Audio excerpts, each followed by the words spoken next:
Smart உங்களை அன்புடன் வரவேற்கிறது.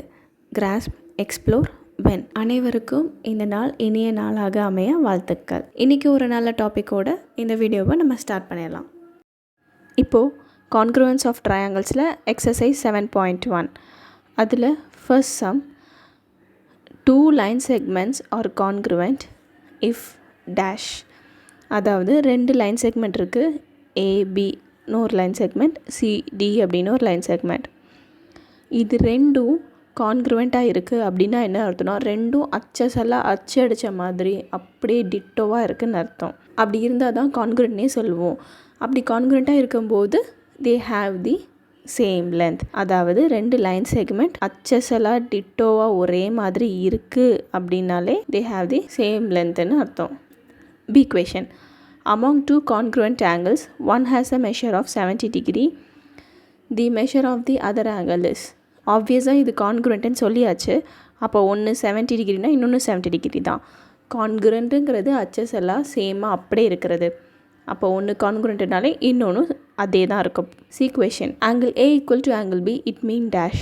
2 ஆங்கிள் ஈக்குவல்னு சொன்னாங்கன்னா என்ன அர்த்தம் அப்படின்னா, measure of angle A equal to measure of angle B. அதாவது ஆங்கிள் ஏ 70னா பியும் 70, இது 60னா அதுவும் 60, இது 50னா அதுவும் 50. 2 ஆங்கிளோடைய மெஷர் ஈக்குவல்னு அர்த்தம்.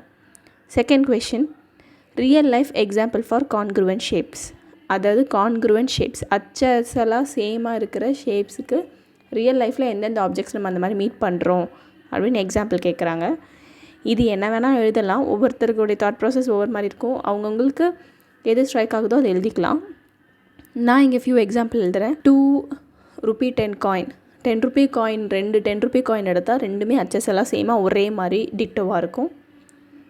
அப்புறம் 2 biscuit from a same packet. ஏன்னா இது வந்து மாறாது, ஒரே பேக்கெட்டில் 2 பிஸ்கெட் சேமாக ஒரே மாதிரி தான் இருக்கும். 2 எக்ஸாம்பிள் போதும், நான் சும்மா இன்னொன்று எழுதுகிறேன். 2 sheets of a same notebook. அதாவது ஒரு நோட்புக்கில் 2 பேப்பர் ஆர் 2 ஷீட் எடுத்தால் சேமாக தான் இருக்கும். ஒரு ஷீட்டில் எத்தனை லைன் இருக்கோ அதே தான் இன்னொரு ஷீட்லேயும் இருக்கும். ஒரு ஷீட்டில் எவ்வளோ கேப் இருக்கோ அதே தான் இன்னொரு ஷீட்லேயும் இருக்கும். ஸோ ஒரே நோட்டோடைய 2 ஷீட் வந்து கான்க்ரூவெண்ட்டாக இருக்கும்.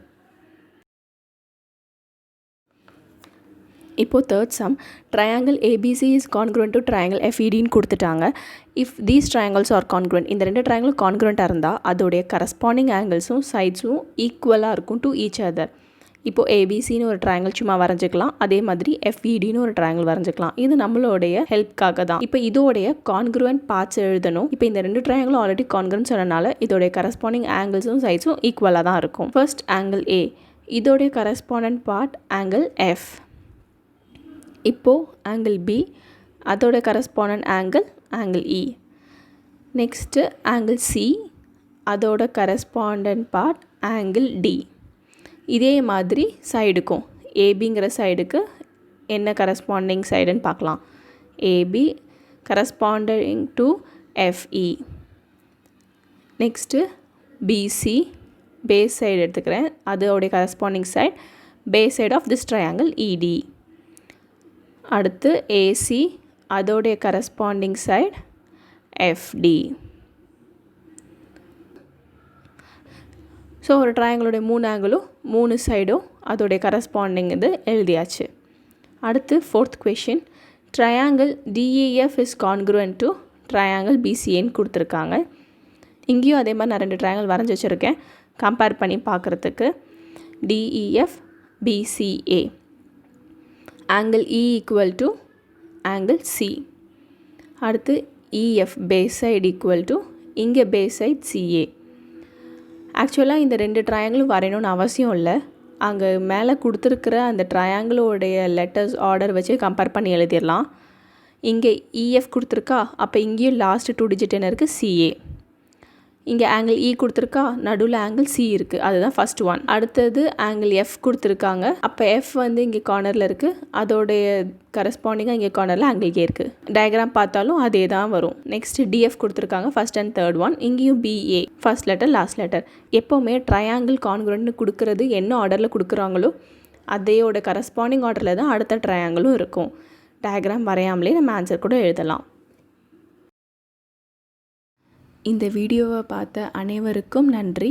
இந்த வீடியோ உங்களுக்கு பிடிச்சிருந்தா லைக் பண்ணுங்கள். ஏதாவது டவுட்ஸ் இருந்துச்சுன்னா கீழே கமெண்ட் பண்ணுங்கள்.